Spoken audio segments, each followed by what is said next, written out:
ರಾಹುಲ್ ಗಾಂಧಿ ಕುರಿತು ಅವಹೇಳನಕಾರಿ ಪೋಸ್ಟ್, ಶಾಸಕ ಆರಗ ಜ್ಞಾನೇಂದ್ರ ಆಪ್ತ ಸಹಾಯಕನಿಗೆ ನ್ಯಾಯಾಂಗ ಬಂಧನ.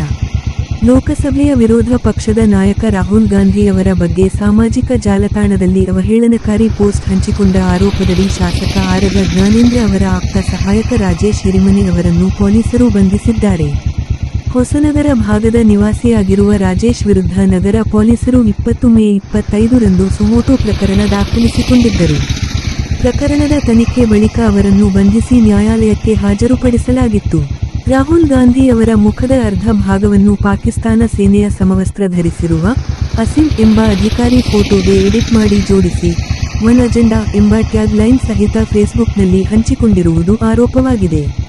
ಪ್ರಕರಣದ ವಿಚಾರಣೆ ನಡೆಸಿದ ಹೊಸನಗರದ ಜೆ.ಎಂ.ಎಫ್.ಸಿ ನ್ಯಾಯಾಲಯವು ಆರೋಪಿಯನ್ನು ಫೆಬ್ರವರಿ 24ರವರೆಗೆ ನ್ಯಾಯಾಂಗ ಬಂಧನಕ್ಕೆ ಒಪ್ಪಿಸಿದೆ.